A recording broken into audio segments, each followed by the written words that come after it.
नमस्कार प्रेक्षको, C news Pune वृत्तदर्शनमध्ये आपलं स्वागत. पुण्यातील ससून रुग्णालय आणि बैरामजी जिजीबाई वैद्यकीय महाविद्यालय ही दोन देशामध्ये अतिशय मानाची केंद्र स्वीकारली जातात. बीजे मेडिकल कॉलेजचा MBBSचा विद्यार्थी म्हटला तर त्याच्याकडे अतिशय चांगल्या भावनेनं पाहिले जाण्याची आतापर्यंत प्रथा होती. पण गेल्या दोन वर्षामध्ये ससून रुग्णालयाची इमेज अतिशय भ्रष्ट पद्धतीची झाल्याचं अनेक प्रकरणांवरून दिसून येतं. आता त्याच्यात डॉक्टरही सहभागी आहेत, प्रशासनही आहे. काल निर्जन स्थळी बेवारस रुग्णांना सोडून येणारा डॉक्टर सापडला आणि खरोखरच पुणेकरांच्या डोळ्यात अश्रू उभे राहिले. हे काय चाललंय, कशा करता चाललंय आणि समाजामध्ये इतका निर्लज्जपणा का? जाणून घेऊयात या बेवारस रुग्णालयाच्या संदर्भामध्ये नागरिकांनी दिलेली ही भूमिका. नमस्कार, मी संगीता तिवारी, महाराष्ट्र प्रदेश महिला काँग्रेस उपाध्यक्ष. पुण्यामध्ये ससूनमध्ये चाललंय तरी काय? कालच टीव्हीवर आम्ही न्यूज पाहिली की ससूनमध्ये अर्ध्या रात्री काही डॉक्टर आणि 2 वॉर्डबॉय एक निराधार पेशंटला घेऊन निर्जन स्थळी पावसामध्ये सोडून आले. म्हणजे यांनी चालवलं काय? आमच्याकडे पुरावे आहेत. आजच्या तारखेला ससूनला जे डॉक्टर दिले, प्राध्यापक डॉक्टर यल्लप्पा जाधव यांची कॅपॅसिटी नाही आहे, ते तिथे कॅपेबल नाही आहेत. अशा माणसाला कोणी तिथे बसवलं? कोणाचा त्याच्यावर वरदहस्त आहे, राजहस्त आहे, हे कळलंच पाहिजे. ससून म्हणलं की वाईट गोष्टींसाठी पहिलं नाव येतंय. असं ससूनमध्ये चाललंय तरी काय? ही टोळधाड आली कुठनं? या टोळधाडीने गांजामध्ये इंटरेस्ट आणला, गांजाचा रेट काढतायत, रिपोर्ट बदलायचा रेट काढतायत. यांच्या इथे ज्या ट्रान्सफर्स होतात त्या वरच्या राजकीय हस्तक्षेपामुळे होतात. इथे तासन तास गरीब लोक वाट बघतात पण त्यांचा नंबर लागत नाही. इथं ज्या गोष्टी चाललेल्या आहेत सगळ्या बेकायदेशीर चाललेल्या आहेत.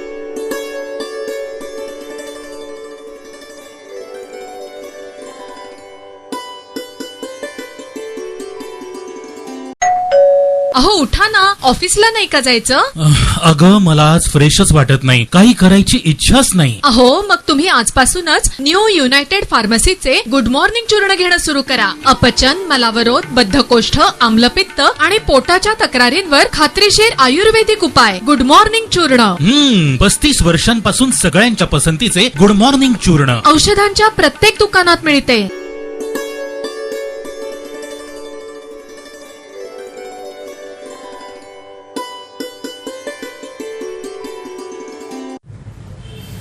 पुण्यातील खडकवासला, पानशेत आणि टेमघर या धरणांमध्ये चांगल्या प्रकारचा पाऊस झालेला आहे आणि त्या परिसरातून आता पाणी धरणांमध्ये मोठ्या प्रमाणात येते.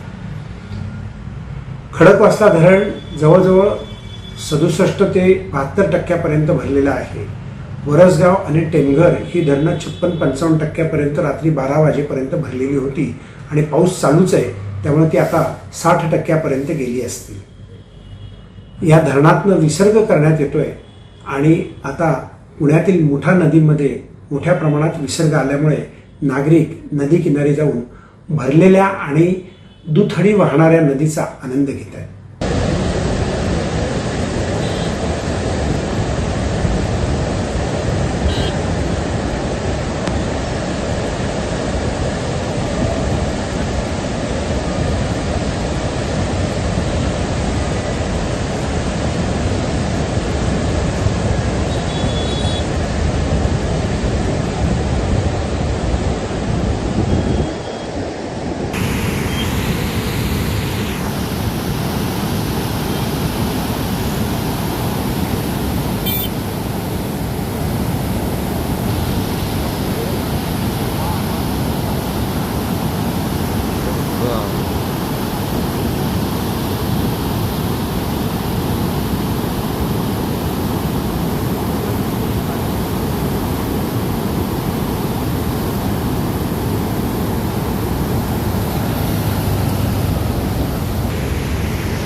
काल संसदेमध्ये केंद्रीय अर्थसंकल्प निर्मला सीतारामन यांनी सादर केला. त्याबाबतीत महाराष्ट्र विधान परिषदेच्या उपसभापती डॉक्टर नीलम गोरे यांनी दिलेली प्रतिक्रिया. त्यांच्या मते हा वचनपूर्ती करणारा असा हा अर्थसंकल्प. पंतप्रधान नरेंद्रजी मोदी यांच्या मार्गदर्शनानुसार आणि भारताच्या अर्थमंत्र्यांच्या जबाबदारी पूर्ण करत असताना माननीय श्रीमती निर्मला सीतारामन यांनी आज 2024चा भारताचा अर्थसंकल्प जाहीर केलेला आहे. विशेष म्हणजे पायाभूत सुविधा, सुरक्षितता, वेगवेगळ्या ठिकाणी तीर्थक्षेत्र पर्यटनातून आर्थिक सक्षमीकरण, त्याचसोबत आरोग्य, शिक्षण यांना प्राधान्य, युवकांसाठी रोजगार, शिक्षण आणि कौशल्य प्रशिक्षण असे अनेक महत्त्वाचे मुद्दे या अर्थसंकल्पामध्ये आहेत. त्याचबरोबर सौर ऊर्जा आणि सेंद्रिय शेती यांना सुद्धा त्यांनी भर दिलेला आहे. महिलांच्यासाठी 3 लाख कोटी रुपयाचं त्यांनी अर्थसंकल्पात तरतूद केलेली आहे, जेणेकरून आर्थिक सक्षमीकरणाबरोबर समाजाच्या प्रत्येक विकासाच्या कामामध्ये त्यांचा सहभाग होऊ शकेल. याखेरीज महिलांच्या वसतिगृहांच्यासाठी निधी दिलेला आहे आणि वेगवेगळ्या भागाचा विकास होत असताना तीर्थक्षेत्र पर्यटनाबरोबरच पूर असेल किंवा नैसर्गिक आपत्ती असतील याच्यासाठी सुद्धा निधीची तरतूद केलेली आहे. महाराष्ट्राचे मुख्यमंत्री एकनाथजी शिंदे, उपमुख्यमंत्री देवेंद्र फडणवीस आणि उपमुख्यमंत्री अजितराव पवार यांनी महाराष्ट्रासाठी ज्या योजना केलेल्या आहेत त्याला सकारात्मक पद्धतीने केंद्राचा पाठिंबा मिळेल असंच दोन्हीच्या मधली भूमिका दिसते आहे आणि त्यामुळे देशाला वचनबद्धतेबरोबर चेतना देणारा अर्थसंकल्प असं मी त्याचं वर्णन करीन आणि मी त्याचं स्वागत करते.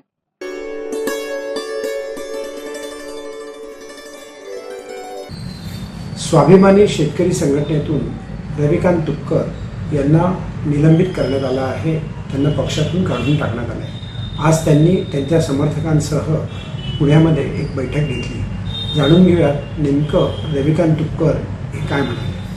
महाराष्ट्रातल्या शेतकरी चळवळीची दशा दिशा आंदोलनात्मक आणि राजकीय कशी असली पाहिजे याच्या संदर्भामध्ये एक महत्त्वाच्या पदाधिकाऱ्यांची बैठक आज पुण्यामध्ये आम्ही बोलवलेली होती. यामध्ये महाराष्ट्राच्या 27 जिल्ह्यातनं प्रातिनिधिक पदाधिकारी या ठिकाणी आले होते. जवळपास 3-4 तास आमची बैठक चालली. 100 लोक निमंत्रित होते, पण जवळपास 400-500 लोक या बैठकीला आले स्वतःहून आणि एक चांगली बैठक खेळीमेळीच्या वातावरणामध्ये आमची झाली. मला राजू शेट्टींनी स्वाभिमानी शेतकरी संघटनेतून बाजूला केलं, हकालपट्टी केली. त्याच्यानंतर या बैठकीमध्ये अनेक चर्चा आमच्या झाल्या आणि मला संपवण्यासाठी कुणी किती जरी प्रयत्न केला तरी मी संपणार नाही. मी लढणारा कार्यकर्ता आहे. मर्दासारखा आजपर्यंत 22 वर्षात लढलो, पुढे लढत राहीन.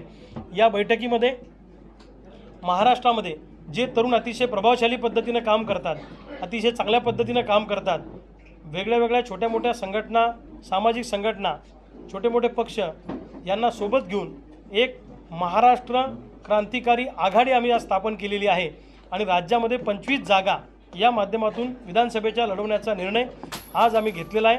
लवकरच सोयाबीन, कापूस, कांदा, ऊस, दुधाच्या प्रश्नावर, धानाच्या प्रश्नावर, एक पीक विमा, कर्जमुक्तीच्या प्रश्नावर एक राज्यव्यापी आंदोलन उभं करण्याचा निर्णय आजच्या बैठकीमध्ये झाला.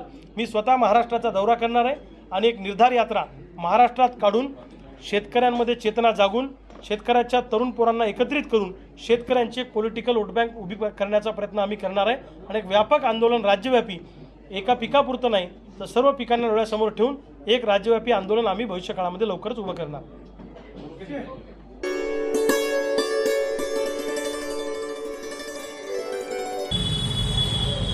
नमस्कार प्रेक्षको, सी न्यूज पुणे वृत्तदर्शन संपादकीयमधून मी डॉक्टर शैलेश गुजर. पुणे शहर आणि पुणे जिल्हा आणि पुणे क्षेत्रीय भाग म्हणजे पुणे, सांगली, सातारा, कोल्हापूर या महसूल क्षेत्रामध्ये अतिशय चांगल्या प्रकारचा पाऊस आणि दमदार झालेला आहे. त्यामुळे शेतकरी बळीराजा सुखावला आहे, पण त्याचबरोबर काही ठिकाणी अतिवृष्टीचे फटकेही पडलेले आहेत. हे सर्व विचार केला तरी महाराष्ट्रामध्ये चांगल्या प्रकारचं मान्सूनचं आगमन झालेलं आहे. तो स्थिरावतोय आणि आता धरणं भरून वाहत आहेत. त्यामुळे पुढच्या संपूर्ण वर्षामध्ये आर्थिक विकासाच्या गतीमध्ये शेतकरी ही महत्त्वाची भूमिका ठेवणार आहे. कारण आपल्याकडे 74% जास्त अर्थव्यवहार हे शेतीच्या माध्यमातून होतात आणि शेती हे अर्थव्यवस्थेचा कणा आहे. आज मितीला कितीही IT औद्योगिक क्षेत्र असलं तरी शेतीचा कणा हा अजून अनेक वर्ष चालेल याविषयी अर्थशास्त्रज्ञांमध्ये दुमत नाही. तेव्हा पाऊस चांगला झाला आहे. पुण्याला प्यायच्या पाण्याची समस्या जवळजवळ सुटत आलेली आहे आणि वर्षभर आपल्याला चांगलं पाणी मिळेल. फक्त आपल्याला एकच करायचं आहे, तुम्ही आम्ही पाणी वाचवायचा संकल्प केला पाहिजे, पाण्याचा लिकेज थांबवलं पाहिजे आणि जिथे कुठे नळ उघडे दिसतील, जरुरी नसेल अशा ठिकाणचे नळ आपण बंद केले पाहिजे. पाहत रहा सी न्यूज पुणे वृत्तदर्शन.